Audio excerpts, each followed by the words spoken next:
Welcome back, mi panas.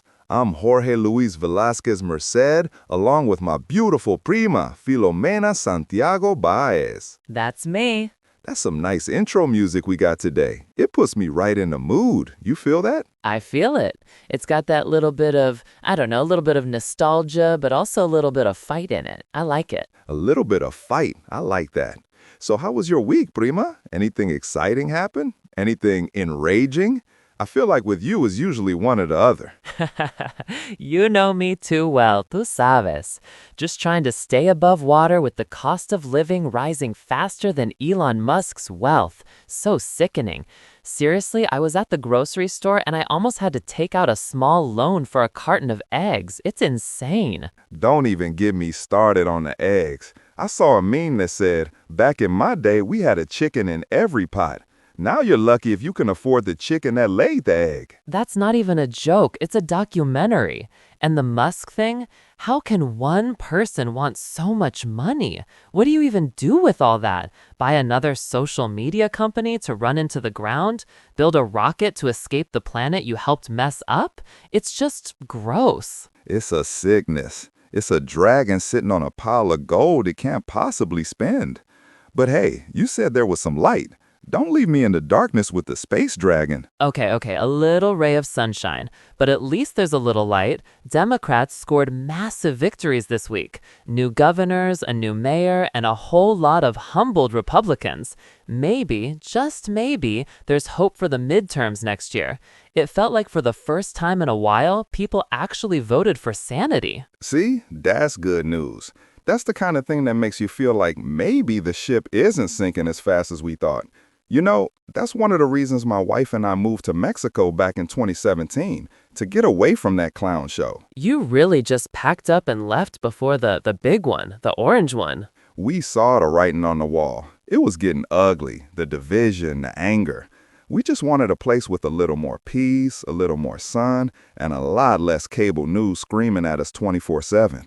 And better tacos. Let's be honest, that was a big factor. The tacos are always a factor. Well, that brings us right into what we're talking about today, doesn't it? Leaving, staying, fighting for your place. Last week, we talked about the DNA of a people, Iberian, African, and Taino, the blood that made us who we are. The beautiful, messy soup of our ancestry. And this week, we're talking about what that blood has survived. Politics, pride, protest, and a few mistakes along the way. Because it's never as simple as we want it to be. And we're doing it con cariño pero sin filtro, because you can't talk about Puerto Rico or Chicago or America without talking about politics. It's in the air we breathe, in the food we eat, in the rent we can't afford. You said it. And for me, this conversation is not abstract. It's not just theory. It's memory. It's concrete and asphalt. Chicago, 1966. I was 11 years old, a skinny little kid in Wicker Park when the Division Street Riot hit. Wow, you were right there, in the middle of it. Right there. It wasn't just a headline in the paper. It was my backyard. It was the sound of sirens outside my window, the smell of smoke. And looking back now, I realized I wasn't just watching it happen. I was part of it. Part of it? How? I mean, you were 11. What could you have possibly done? By living it, by feeding into it. See, it's complicated. When Puerto Ricans, blacks, and Mexicans started moving into those traditionally Polish and Irish blocks, a lot of white families started packing up. They called it white flight.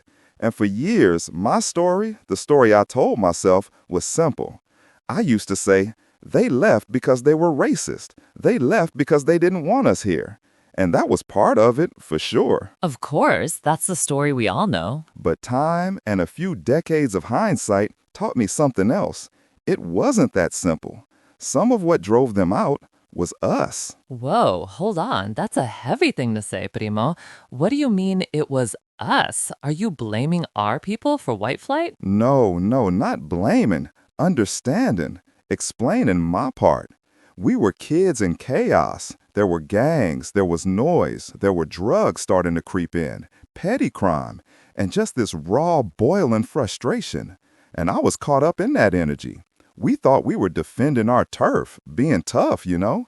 But in truth, we were scaring people out of their homes. That's real talk right there. Our parents didn't even know of the destruction we were causing.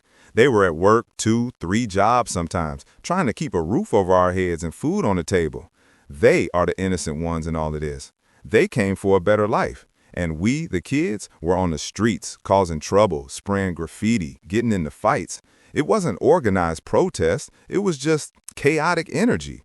I can't lay it all on racism or bad policy. I had a hand in it. I contributed to the fear. And saying that doesn't erase my pride. It's just owning the whole complicated truth. Most people never get there, Primo. They spend their whole lives pointing fingers. Accountability's the new rebellion, for real. Maybe so.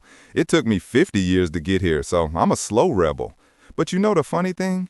In the middle of all that tension, I never felt discriminated against. Not once. Never? In Chicago in the 60s? How is that even possible? Maybe I was naive, or maybe Crystal Street was just different. It was this little pocket of the world. Our block was a mix of everything: Puerto Rican, Polish, blacks, Mexican, a few Southern whites who'd come up for factory jobs. It was like a little United Nations with cracked sidewalks. I'm trying to picture that. One of my best friends was a kid named Lee Swarovski. His folks came from Poland after the war. They had the numbers tattooed on their arms. His mom made pierogi that would make you weep. My mom made pastelillos. We'd swap them on the stoop like they were baseball trading cards. A pierogi for a pastelillo. That was our currency. That sounds like the best trade deal in history. It was. We didn't see race. We saw neighbors. We saw whose mom made the best food. We were just kids. That's the Chicago I wish more people remembered. The Chicago of shared kitchens and block parties, not just riots and division. Yeah. So decades later, I'm talking like maybe 10 years ago, I found Lee on Facebook. Called him up. He's an electrician now, lives out in Mount Prospect, suburbs, you know. And I asked him, bro, what do you remember about those days? Be honest. What did he say? I'm on the edge of my seat here. He said, and I'll never forget it, George, we didn't hate anyone. We were scared. My parents saw the fights, the fires, the rent strikes. They came here to build something safe after living through hell in Europe, and they thought it was all slipping away again. Wow. Then he told me something that just floored me. He said, when the Division Street Riot happened, we thought it was destruction. We thought you were burning everything down. But now I know you weren't burning the neighborhood, you were demanding to be seen. Oh man, that gives me chills. That's perspective. 2 families, 2 different kinds of fear, but the exact same dream. Exactly. Lee's parents were fleeing the fear they lived through in post-war Europe. My family was fighting a system here that didn't see us, that treated us as invisible. Both sides just wanted safety, a place to call home. Nobody knew how to talk to each other. We were all just shouting in different languages of fear. And that's the real tragedy of it all. That's the tragedy of white flight. It wasn't only prejudice. It was fear meeting frustration, and there was no bridge between them. And the city never helped. The politicians, the banks, they probably loved that everyone was fighting each other. Oh, they poured gasoline on the fire. Chicago policies made sure of that. Redlining, drawing those maps so we couldn't get loans, disinvestment, predatory landlords who would cram 2 families into an apartment meant for one. So when the whites left, so did the banks and the grocery stores. The city just abandoned us. Our communities were left holding the empty bag. An empty, broken bag. But here's the thing. The riot, as chaotic as it was, it gave us a voice. For the first time, Puerto Ricans in Chicago stood up and said, we are here. We belong here, and you will see us. Fast forward 60 years, Primo, and it feels like the same movie, just with a new cast and a bigger budget. You're not wrong. Now it's ICE raids, it's border walls, and it's billionaires buying up all the best beaches in Puerto Rico. Don't even get me started on the crypto colonizers. Exactly. My Mexican brothers and sisters down here where I live, they know it too. It's a different flag, but it's the same struggle. They're just trying to build a life while politicians play these sick games with our humanity. I seen it with my own eyes. I seen the ice trucks at dawn, rolling through neighborhoods, rounding up workers who just wanted to feed their kids. Guys I know from the local market. It makes me sick to my stomach. And in Puerto Rico, people are fighting the same system. It's just dressed up in expensive suits and calls itself progress.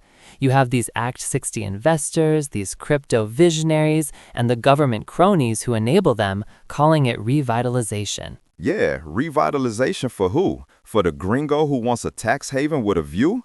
It's sure as hell not revitalization for the folks still living under blue FEMA tarps 8 years after Hurricane Maria. 8 years. Can you believe that? It's a disgrace. The island's been sold piece by piece, and meanwhile the diaspora keeps growing. Orlando is basically a suburb of San Juan now. Dallas, Chicago again.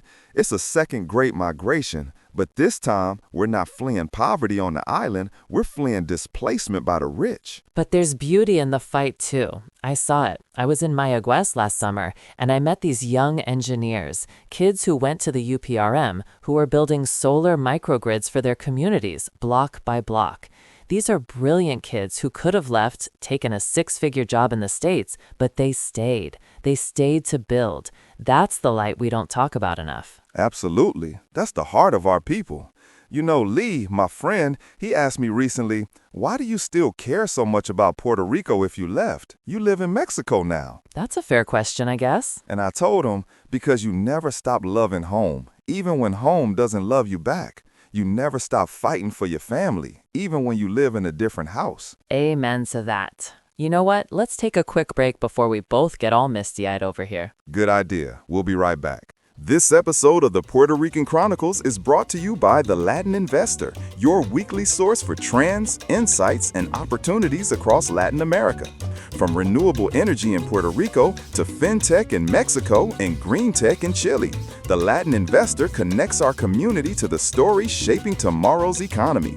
Visit investlatintwist.com and stay informed, inspired, and empowered. And we are back. Gracias to our friends at The Latin Investor. Connect and empower. I like that. Me too. It's what we're trying to do, right? Exactly. Now, Prima, let's talk about today's politics because it's wild out there. You mentioned the Democratic wins, which is great, but the overall landscape, wow. You mean the so-called moral majority that forgot what morals are?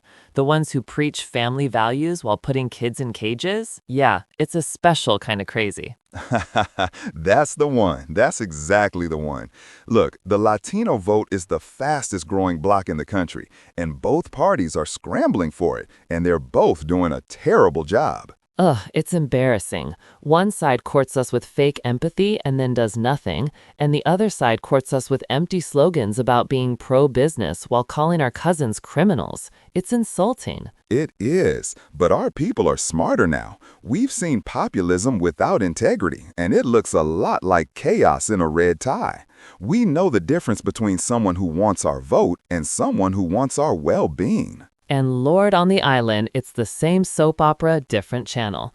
You've got the PNP and the PPD, the Reds and the Blues, clawing at each other over the same shrinking pie while schools close and hospitals run out of basic funding. And corruption, mi gente. The corruption's like the humidity in July. It's just always there, sticking to everything. It's exhausting. It is. But you know what? That's not the whole story. And this is what gives me hope. You see new leaders emerging, independents, community organizers. Young people are getting involved and they're demanding transparency. They're not loyal to a party color, they're loyal to the future of the island. Yes, that's it. The same spirit that marched down Division Street in 1966 is marching again, this time with smartphones and voter registration cards. They're not just making noise, they're making change. From protests to power. That's evolution right there, protest to progress. And don't forget our Mexican family. They're leading too.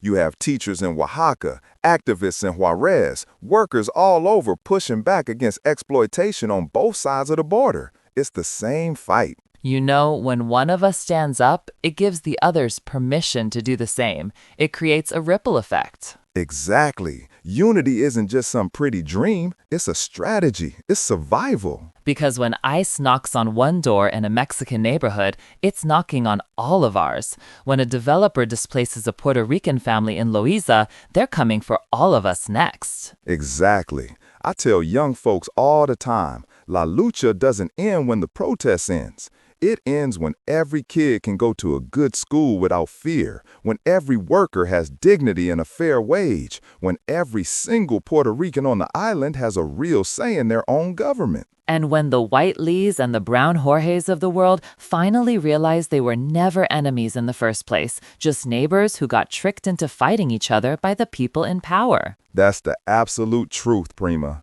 Lee told me, he said, if our parents had just sat down and had a cup of coffee and some pastelillos together, if we talked instead of feared, we might have saved the whole block. Ooh, that hits hard. And he's right. Fear's the cheapest political currency there is, and man, we just keep spending it. Okay, let's pivot to some hope before people start crying in their cars on the way to work. Tell me something good. What's working right now? What makes you believe the island and our people can rise again? A lot, actually. For all the problems, there's so much good.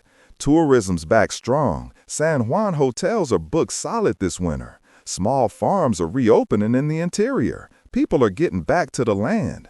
The official unemployment rate is at its lowest in 2 decades. That is good news. And then there's the culture. It's exploding. Our filmmakers, our musicians, our artists, they are taking our story global in a way it's never been before.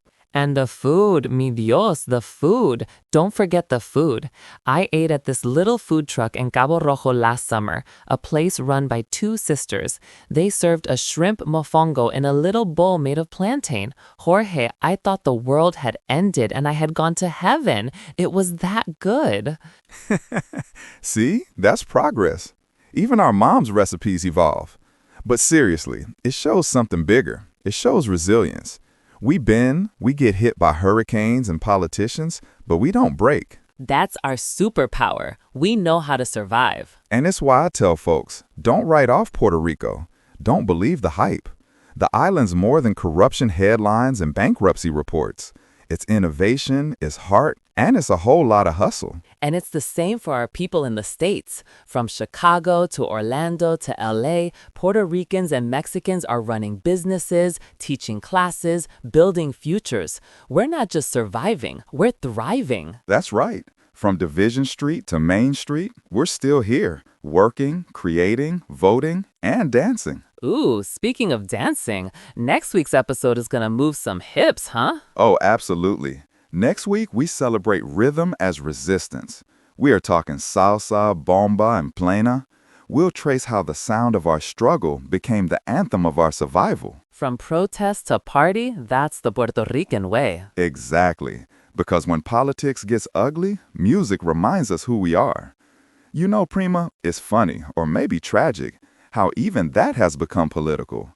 I saw the other day, Bad Bunny announces he's performing at the Super Bowl halftime show, and right away, the MAGA crowd loses its collective mind. Ay bendito, I saw that. They're threatening to boycott the Super Bowl, right? As if they were going to watch a Bad Bunny show in the first place. Yeah, same song, different verse. They're online screaming, "We don't want politics in our music. Keep your woke agenda out of our football." All while they wave giant flags at country concerts that are basically campaign rallies. They don't even hear themselves anymore. It's hypocrisy with a banjo, my favorite genre. You're not wrong. And get this, now they're planning some kind of counter show the same night as Bad Bunny's Super Bowl performance. They're calling it a Patriots of Country Festival. You are kidding me. Please tell me you're making that up. I wish I was. In Nashville, Texas, a few other spots, all red, white, and blue, and ready to protest a guy singing in Spanish on a stage. That is the most fragile, insecure thing I have ever heard. They say they're defending American culture, but what they really mean is preserving their little comfort zone. The moment someone brown, bilingual, and proudly Puerto Rican hits the main stage, they feel threatened. It's like their whole world is crumbling because a guy from Vega Baja is popular. And that's what's wild, Primo. Music used to be the thing that brought people together. Now it's just another battlefield. They're not just trying to cancel a performance, they're trying to cancel our visibility. And you know they came for us, right? After last week's episode. Oh, I saw the comments. The MAGA trolls posting, "Why are these Latinos talking politics? Keep your woke island out of our America." Oh, please. They can try, but you can't cancel truth. They picked the wrong Primus to mess with. That's what I told them. The Puerto Rican Chronicles isn't woke, it's awake. There's a big difference. These people don't even know that the opposite of woke is asleep. I'd rather be woke than asleep any day of the week. Big difference. And honestly, I'm not even the biggest fan of his music. My kids are. But you can't silence culture. You can't legislate rhythm. When Bad Bunny takes that stage, every note, every beat is a reminder that America's story isn't one language, one color, or one sound. It's a mixtape, a messy, beautiful, complicated mixtape. And that's what scares them. They can't control the volume anymore. Exactly. So they can have their little protest concert. We've got the whole hemisphere dancing with us. Mira eso. From Division Street to the Super Bowl, that's geography correcting itself right there. Laugh amen to that. And on that note, we leave you to ponder your own political situation and leanings. So pour yo café, subscribe to our YouTube channel, look for us on Spotify, and join us next week. We're gonna get loud. This has been the Puerto Rican Chronicles podcast. Adios. Where our stories aren't headlines, they're lifelines. Adios.